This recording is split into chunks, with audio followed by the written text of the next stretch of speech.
우리 예수 그리스도의 살아계심이 저와 여러분의 삶의 현장 가운데 실제가 되기를 먼저 주님의 이름으로 축원합니다.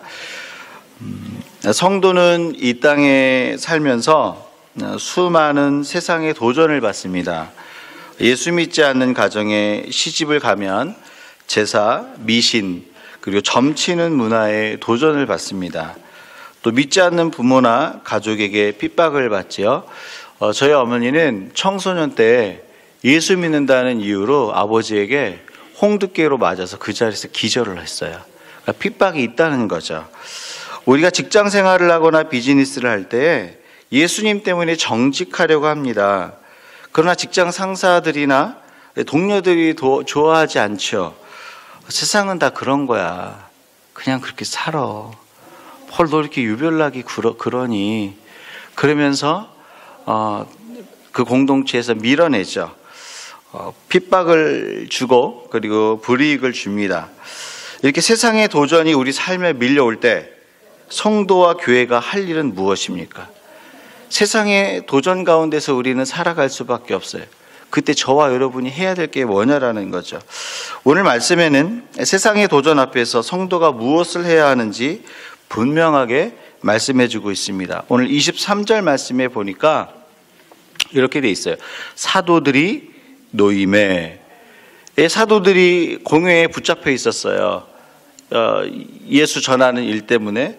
근데 대제사장들과 사도들이 그러죠. 예수의 이름으로 아무것도 말하지 말고 가르치지 말라라고 협박을 하고 사도들을 놓아줍니다. 그래서 사도들이 노임에, 놓이고 난 뒤에 그 세상의 도전과 핍박을 가지고 핍박의 말을 듣고 교회에 와서 얘기하는 거예요. 우리가 이렇게 핍박을 들었다고. 핍박의 내용을 전달합니다. 이렇게 세상의 도전과 협박 앞에서 초대교회와 성도들이 한 일이 뭡니까? 세상의 도전을 받았어요. 세상의 핍박을 받았어요. 그 핍박과 도전 앞에서 초대교회 성도들이 한 일, 24절 초반 그리고 25절 중반 26절 말씀 우리 같이 함께 읽습니다. 같이 읽겠습니다. 그들이 듣고 한 마음으로 하나님께 소리를 높여 이르되 경영하는 곳 세상의 군왕들이 나서며 관리들이 함께 모여 주와 그의 그리스도를 대적하도다. 사도들이 세상의 핍박을 얘기합니다. 예수의 이름으로 말하지 말고 가르치지 말라라고. 근데 이 세상의 핍박의 소리를 듣고 교회가 한 게 뭐냐면 한 마음으로 모였어요. 한 마음으로 모여서 하나님께 소리를 높여 기도했다라는 거예요. 소리를 높여서 세상의 족속들과 열방들과 군왕들과 관리들이 하는 그 분노와 헛된 경영에 대해서 하나님 앞에 고발하고 고소하는 기도를 했어요. 세상이 우리를 향해서 분노하고 세상의 그 도전 앞에서 우리가 해야 될 것은 뭐냐면 모이는 거예요. 모여서 기도하는 거예요. 그런데 기도할 때 어떻게 기도했어요?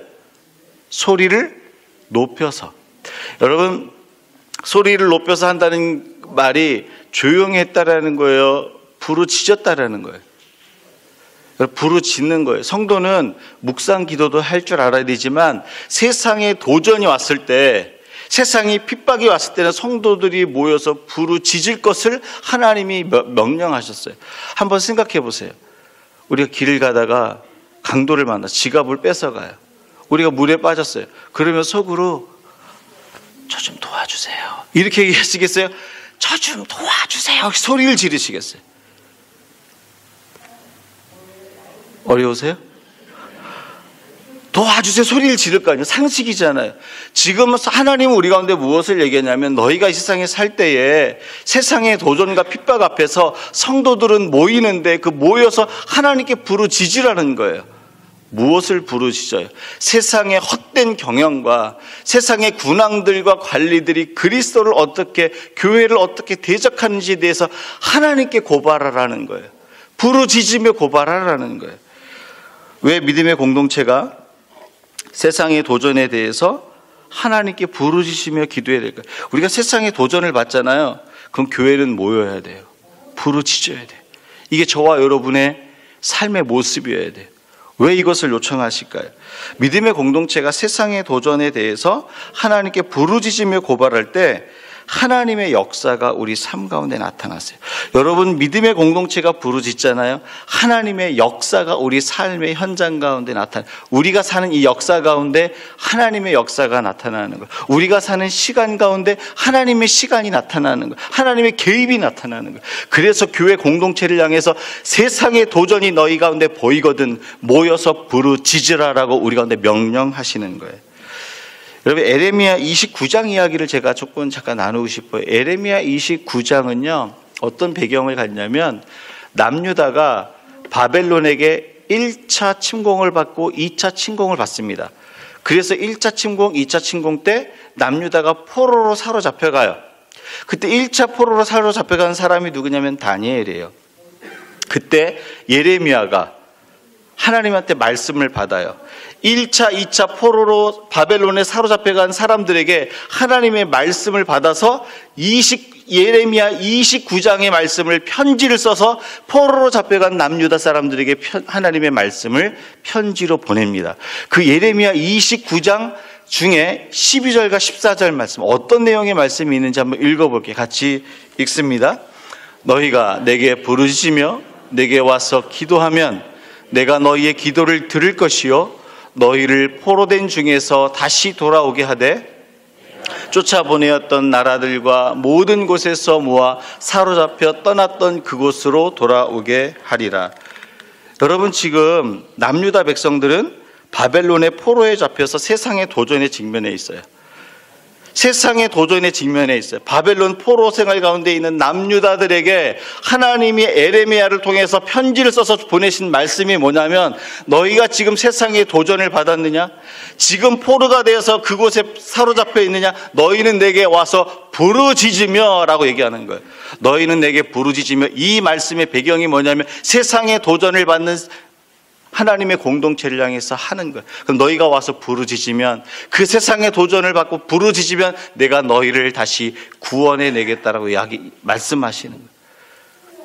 여러분, 오늘 이 예레미야의 편지를 받은 사람 중에, 그 남유다의 포로로 바벨론에 가 있던 사람 중에 누가 있었냐면 다니엘이 있었어요. 다니엘서 9장 2절에 보면 다니엘이 이 예레미야가 보낸 그 편지를 읽고 묵상합니다. 그리고 깨닫게 돼요. 우리가 읽지 않았지만 29장 10절에는 70년이 차면 내가 너희를 본토로 다시 돌려보내겠다라는 하나님의 약속의 말씀이 예레미야 29장 10절에 있어요. 그러니까 이것을 깨달은 거예요. 이 말씀을 이 다니엘이 듣고요 부르짖는 거예요. 세상의 도전을 받고 있는 포로된 그 남유다 백성들과 다니엘이 하나님 앞에 말씀을 기억하고 금식하며 부르짖기 시작해요. 어떤 일이 벌어졌습니까? 70년 후에 고레스 왕의 칙령을 통해서 남유다가 해방되는 그 사건을 다니엘은 보게 돼요. 여러분, 다니엘서 10장을 보세요. 10장 1절에 보면 고레스 왕 3년까지 다니엘이 살아있어요. 고레스 왕 1년에 해방이 된 거잖아요. 하나님께 세상의 도전을 받고 부르짖는 공동체, 부르짖는 성도는요, 하나님의 역사 가운데 나타나시는 것을 보는 거예요. 여러분, 우리 삶의 현장 가운데 고난이 있고 어려움이 있고 힘듦이 있잖아요. 세상에 도전이 다가오잖아요. 하나님 우리 가운데 요청하세요. 세상 가운데 살아갈 때 도전을 받는 너희들아, 하나님 앞에 모여서 부르짖으라는 거예요. 부르짖으면 내가 이 땅 가운데 일하고 나타나는 그 역사를 보여주시겠다라고 오늘 말씀하고 계세요.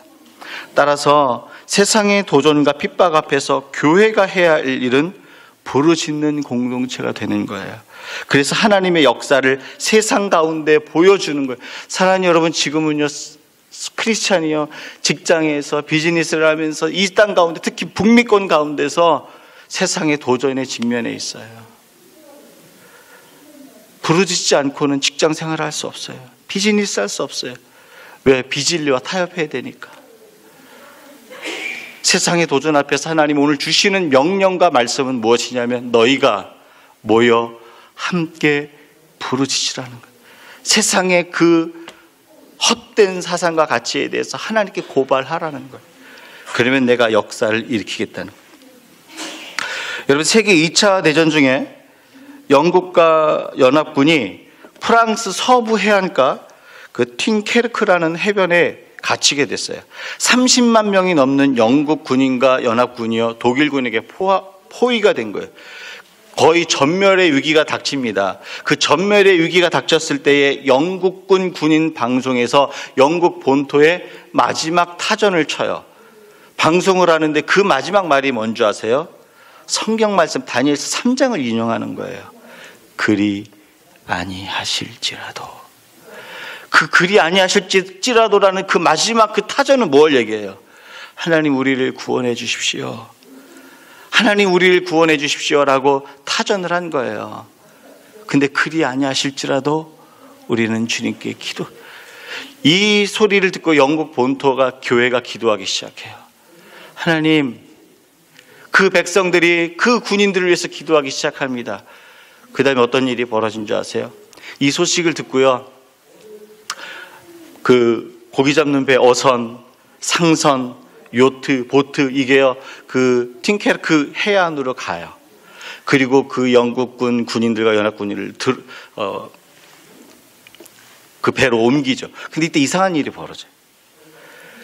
포위를 해서 바로 공격을 하면 연합군이 전멸인데 그 배가 와서 그 영국군들을 수송할 때 갑자기 히틀러가 공격 중지 명령을 내려요.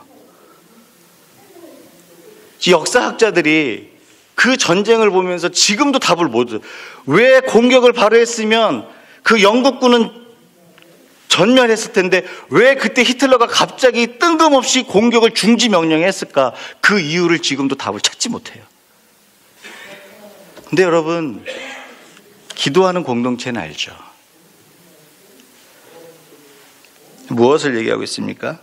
세상의 도전 앞에서 세상을 이기는 길은 교회와 성도가 하나님께 부르짖는 거예요.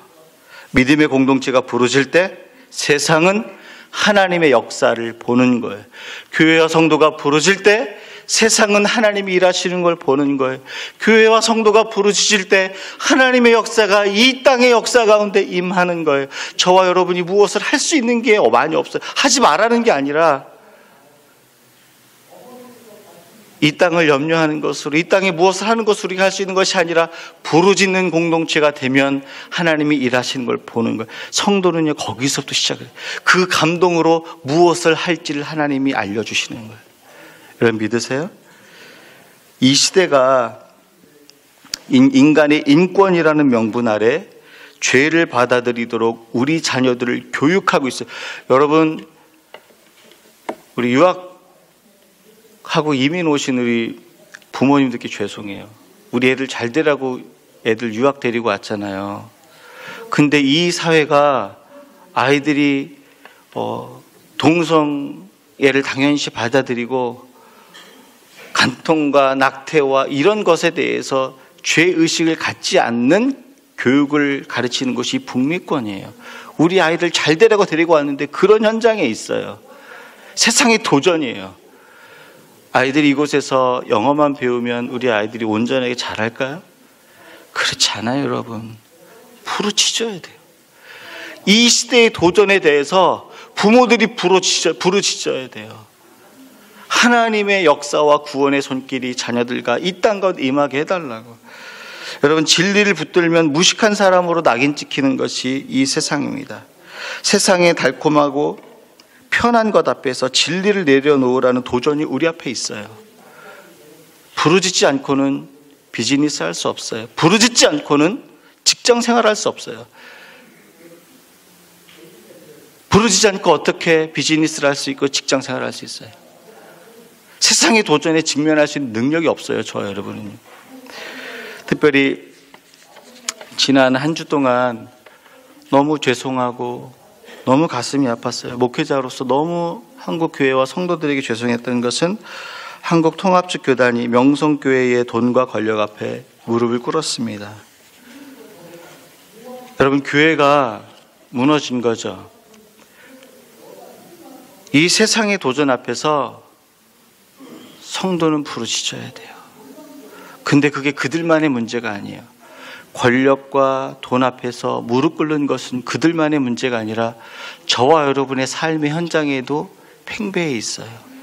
다만 드러났느냐? 드러나지 않았느냐, 이 차이만 있어요. 사랑하는 여러분, 세상의 도전 앞에서 하나님 우리 가운데 말씀하시는 건 뭐냐면, 내 사랑하는 백성들아, 자녀들아, 세상의 도전 앞에서 너희가 맞설 수 있는 힘과 능력이 없으니 부르짖으라는 거예요. 사랑하는 여러분, 하나님 앞에서 부르짖는 공동체가 될 때 우리를 일으켜 세우시는 하나님의 능력과 역사를 보는 거예요. 우리를 새롭게 하시는 하나님의 영광을 보는 거예요. 부르짖을 때 저와 여러분이 부르짖는 백성, 부르짖는 성도, 부르짖는 교회가 될 수 있기를 주 예수의 이름으로 축원합니다. 그렇다면 우리가 부르짖을 때 어떤 내용의 기도로 부르짖어야 할까요? 무엇을 기도해야 할까요? 29절과 30절 말씀이에요. 같이 읽습니다. 주여, 이제도 그들의 위협함을 굽어 보시옵고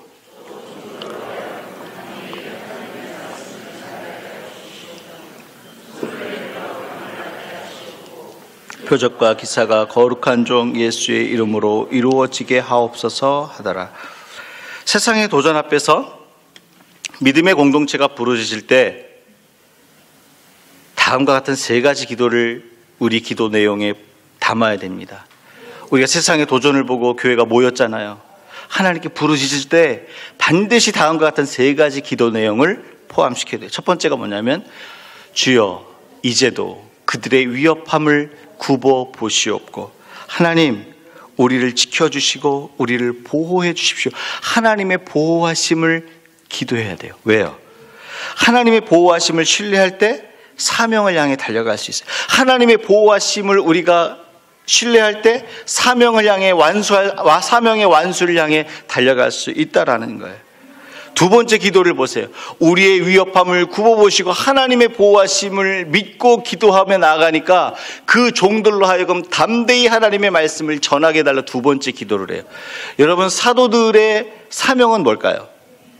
사도들의 사명, 하나님의 말씀을 전하는 거예요. 근데 하나님 우리를 보호해 주십시오. 하나님께 보호를 의탁을 하고 그 보호를 신뢰하니까 그 다음 기도로, 그 다음 삶으로 나갈 수 있어요. 하나님의 말씀을 담대히 전하는 거예요. 사명을 향해 달려갈 수 있는 거예요. 사랑하는 여러분, 하나님의 보호하심을 신뢰하고 확신하는 자가 사명을 향해서 달려갈 수 있는 거예요. 직장에서도 그 사명을 감당할 수 있고, 비즈니스 현장에서도 그 사명을 감당할 수 있는 거예요. 여러분 믿으세요? 그래서 보호하심을 기도하셔야 돼요. 하나님, 이제도 저들의 위협함을 하감하옵시며. 직장에 가면 우리를 위협하는 직장 상사들, 동료들 있잖아요. 비즈니스 현장에 가면 우리를 위협하는 상황들 있잖아요. 주여, 저들의 위협함으로부터 우리를 보호하여 주옵소서. 이 보호하심이 신뢰와 확신으로 가는 사람만 사명을 향해서 달려갈 수 있어요. 여러분, 루터가 종교개혁을 할 때 하나님 앞에 보호하심을 간구하며 기도하며 찬송가를 만들었잖아요. 로마 캐톨릭이 루터를 죽이려고 할 때 그 영주들이 그 루터를 죽이려고 할 때 한 성에 들어가서 그가 기도하며 지었던 찬송이 뭡니까? 우리가 다 잘 아는 찬송이잖아요. 내 주는 강한 성이요 방패와 병기 되시니 환난에서 우리를 구하여 내시리로다. 하나님의 보호하심을 확신하니까요, 사명을 향해서, 종교 개혁을 일으키는 사명을 향해서 달려가잖아요. 보호하심을 신뢰하고 확신하는 자만 사명을 향해 달려가는 거예요. 이 보호하심에 대한 확신이 없으니까 무너지는 거예요. 그래서 보호하심, 사명을 향해 달려간 이 두 가지 기도. 마지막 세 번째 기도가 뭐냐면 이거예요. 손을 내밀어 병을 낫게 하시옵고 표적과 기사가 거룩한 종 예수의 이름으로 이루어지게 하옵소서. 예수 이름 안에 있는 능력과 권능, 예수 이름 안에 있는 능력과 권능이 사명을 향해 달려가는 그 삶의 현장 가운데 나타나게 해달라고 기도하는 게 세 번째 기도 제목이에요. 주여, 우리를 보호하시면 그 보호하심을 신뢰하며 사명을 향해 달려가겠사오니 그 사명을 향해 달려가는 삶의 현장 가운데 하나 예수 그리스도 이름 안에 있는 그 생명과 능력이 우리 가운데 나타나게 하여 주옵소서. 이 세 가지 기도가 하나님께 부르짖음으로 나아가는 성도들이 해야 될 기도 제목이에요.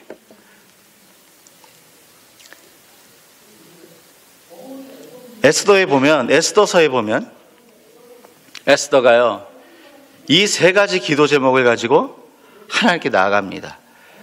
여러분, 에스더 시대에 하만이라는 사람이 유대 공동체를 다 몰살시켜서 죽이려고 했잖아요.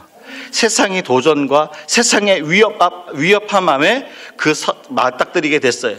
그때 에스더가 외삼촌 모르드게에게 기도 요청을 합니다. 어떻게 기도 요청을 합니까? 이렇게 하죠. 당신은 수산궁에 있는 모든 유대인들을 모으고 나를 위해 3일 밤낮을 먹지도 마시고 마시지도 마시고 나를 위하여 기도해 주십시오. 나를 위하여 기도해 달라는 게 뭐예요?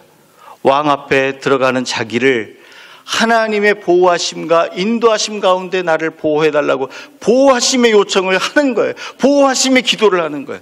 세상의 도전을 맞닥뜨리는 이 에스더가 처음 기도 제목이 뭐였냐면 주여 나를 보호하시며, 하나님의 보호하심을 기도하는 기도는요 굉장히 중요해요. 주님이 가르쳐주신 기도에도 나오잖아요.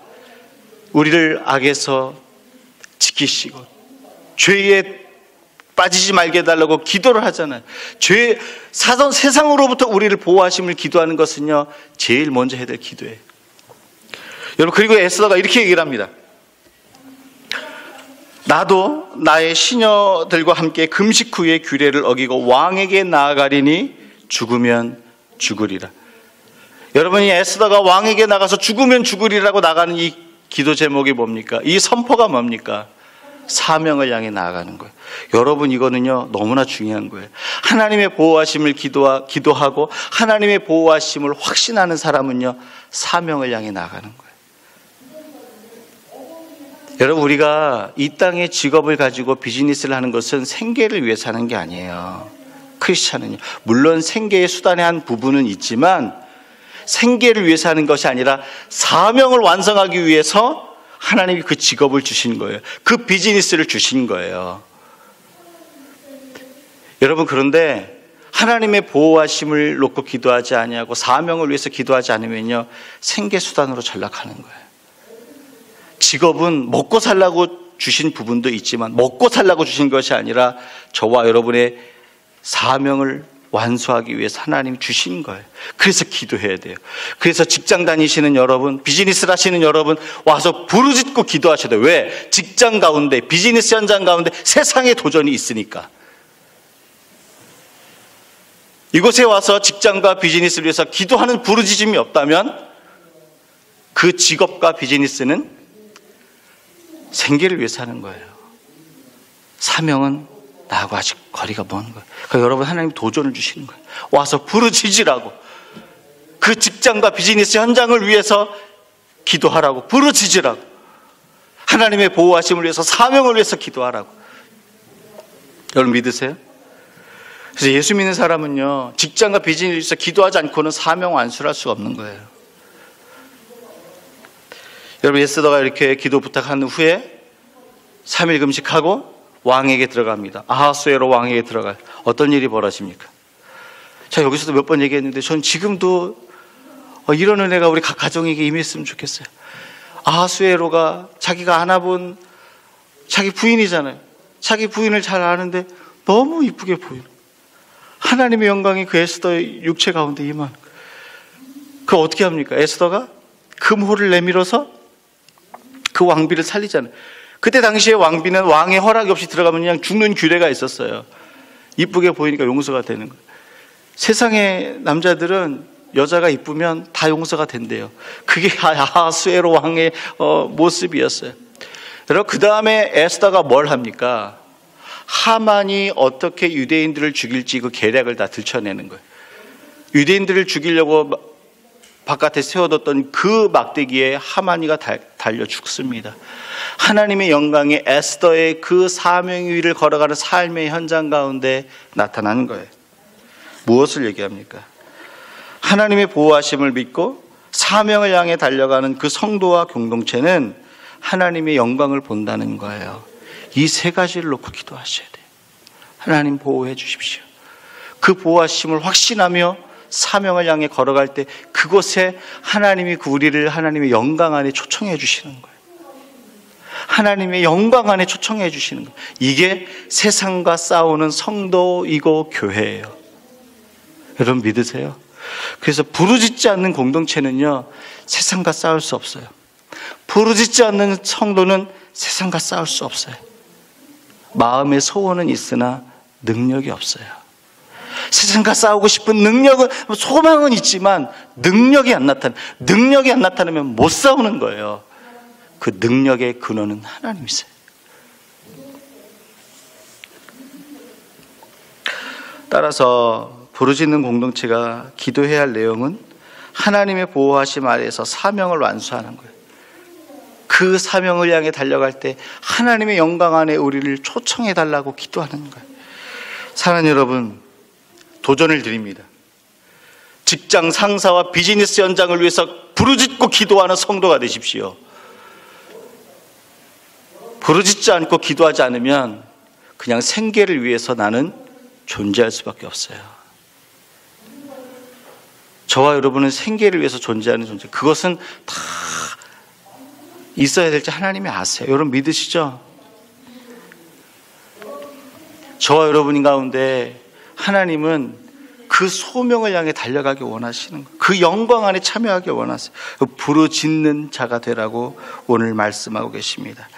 마지막으로 세상의 도전 앞에서 부르짖고 기도하는 공동체를 위해서 하나님이 하시는 일은 뭘까요?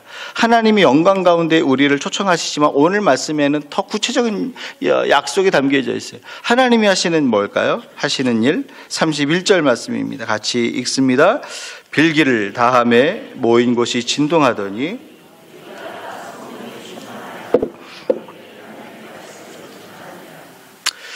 사도행전 2장의 오순절 다락방의 성령 강림 사건, 오늘 4장의 성령 강림 사건에는 특징이 있어요.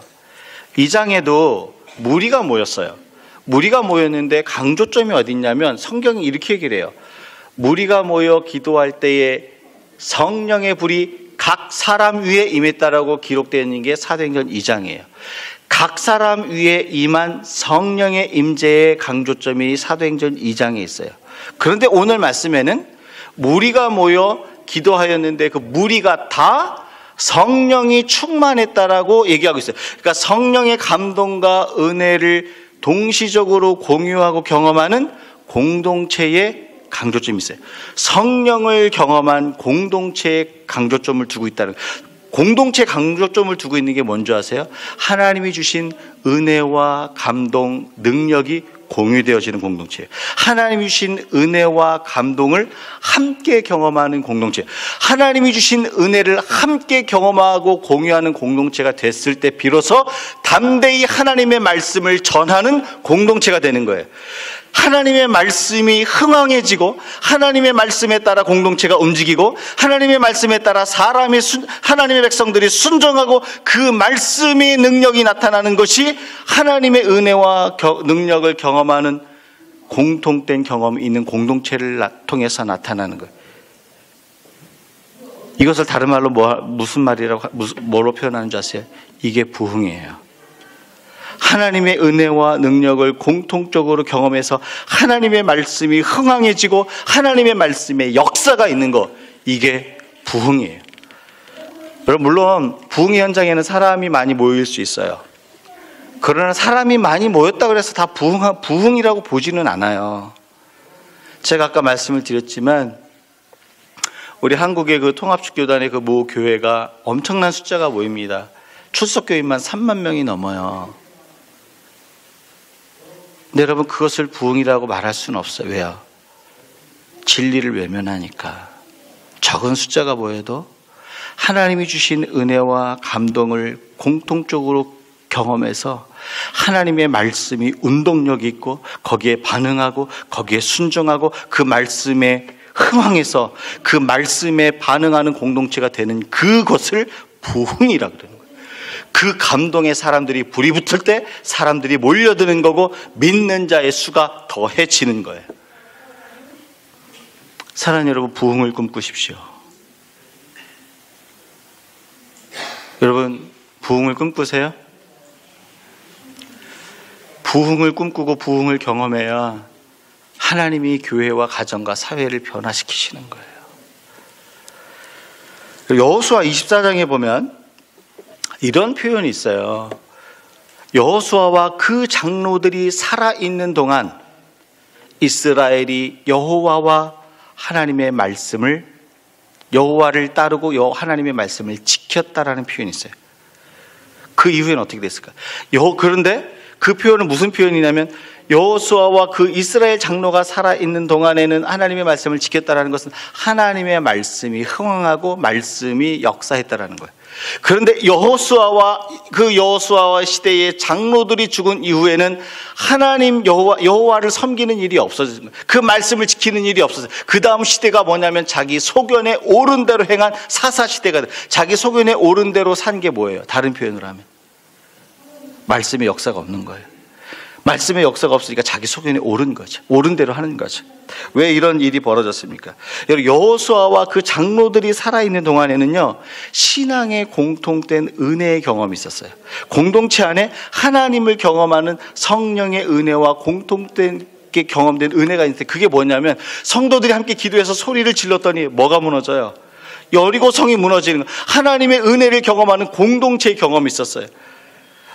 가나안의 남방왕들을 무찌를 때 그 태양과 달들을 하늘에 머무르게 했던 그 하나님의 그 영광을 경험하는 그 경험이 공동체 안에 있었어요.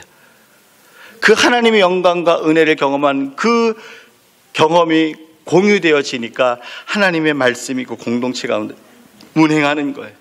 운반되어지고 역사하는 거예요. 이게 부흥이에요. 근데 여러분, 그들이 죽은 이후에 각기 소견에 옳은 대로 이스라엘들은 삶을 살게 됩니다.